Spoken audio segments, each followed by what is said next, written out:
Hi Petrolheads, welcome back to my channel. I hope you are doing great and that you can enjoy your cars. Oh, cold! Oh dear. So today we are talking about cars that you may have never heard about, the cars that are obscure and not very common. So without further ado, let's dive into that subject.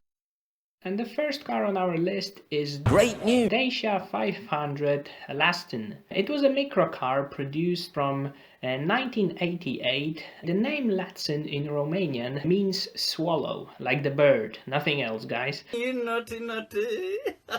The Dacia 500 was powered with two-cylinder air-cooled engine with the displacement of 500cc and the astonishing power of 22.5 horsepower. What the fuck, y'all? God damn!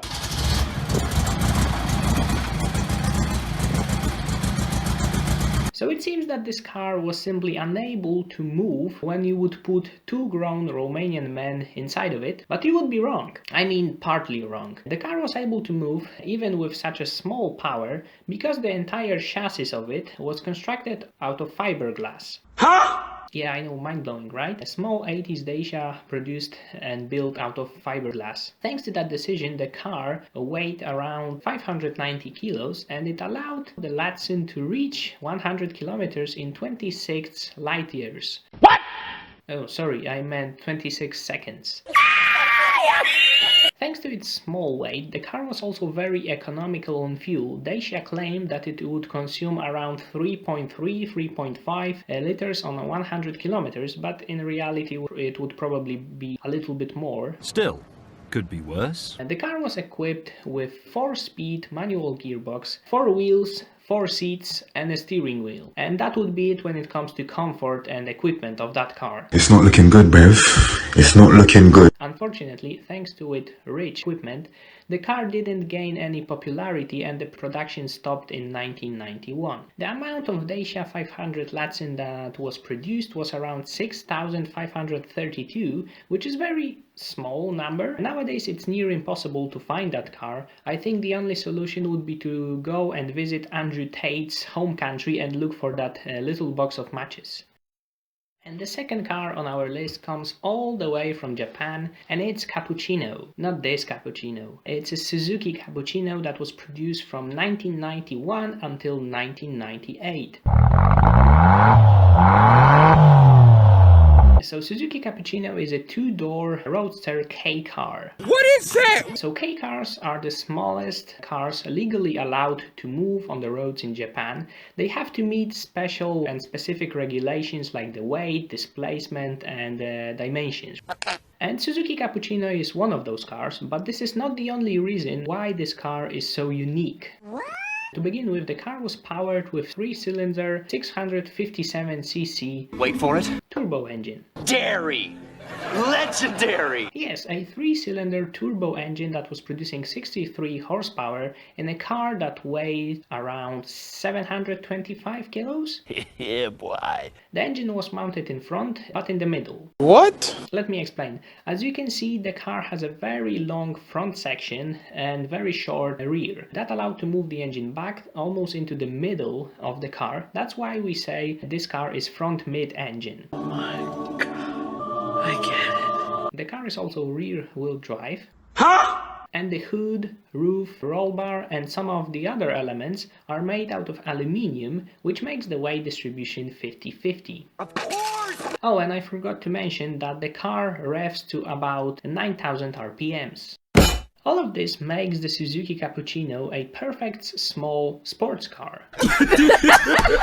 Yeah, some of you might be laughing, but what you don't know is that this engine was very easy to customize in order to make or gain more power. I didn't know all that. The car was also equipped with brake discs all around. It also had a double wishbone front suspension, which adding to the 50-50 weight distribution made it handle really well. So in general, Suzuki Cappuccino is a tiny pocket rocket that can surprise everyone with how fast it is going. The last car on our list is something that originally comes from Italy, but later it was taken over by Poland. Namely, it's a Fiat 126, also known as FSM 126P. So the car started its life in Italy in 1972 and was produced in Italy until 1980s. Fiat 126 was equipped with an engine that was angry like a swarm of hornets. What? It was a two-cylinder air-cooled engine with the displacement of 600 cc and 23 ferocious horsepower.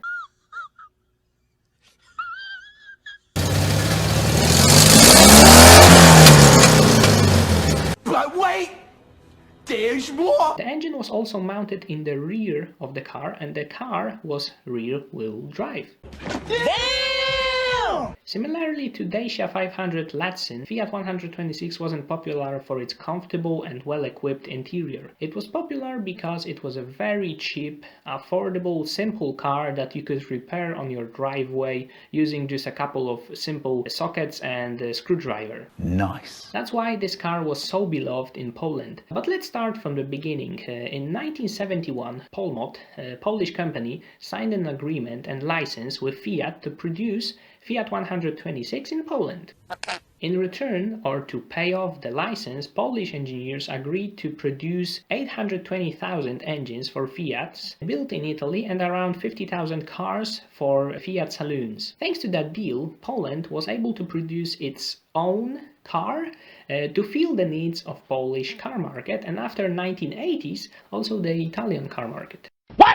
Yes, Fiat decided to stop building 126 in Italy and just imported the cars constructed by FSM in Poland. So in the end, the Fiat, or FSM 126P, in Poland was produced from 1973 until 2000. Huh?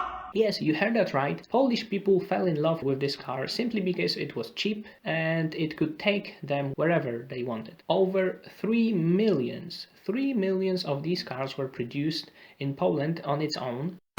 Polish people loved this car so much that the engineers were also working on different modifications to improve that car. So basically FSM did many upgrades, and to be honest I could record a complete video about this, but I don't want to bother you here with, but I will squeeze something in. So in 1977 they have modified the exterior looks a little bit and the engine. Now it was 650 cc and a whopping 24 horsepower. What the fuck, y'all? God damn! Then in 1984 they did a major facelifting of the car. They added different bumpers, rear fog light, reverse light, different dash and seats. They added an electrical starter because previously we had a mechanical one. Again in 1994 they introduced the EL and ELX version. There were many small changes that again I don't want to bother you with. When it comes to the interesting versions of this car, there was 126 BIS, which was powered by 700cc water-cooled engine with 25 horsepower. Well done. There was also 126 Cabrio, and there were only 507 of them made, which is quite unique. Wow. There were also many prototypes like 126P Bumble or 126 Combi, and even a diesel version. So in the end, Fiat 126P is a car that motorized the whole Poland. Everyone has some memories with that car, and for some this was the very first car that they owned, so in Poland this car has a very high status. Nowadays Fiat 126P are still very popular in Poland, and they are very expensive, mostly due to their sentimental value. Okay guys, so that would be it for this list. I hope that you learned something new about some unusual cars. Let me know down in the comments if you have heard about any of this car, or maybe you have known all of them and there was no surprise for you. Remember to be kind to one another in our car community, because we have to make it more and more awesome. And as always, thank you one more time for watching, and see you on the next one. Bye!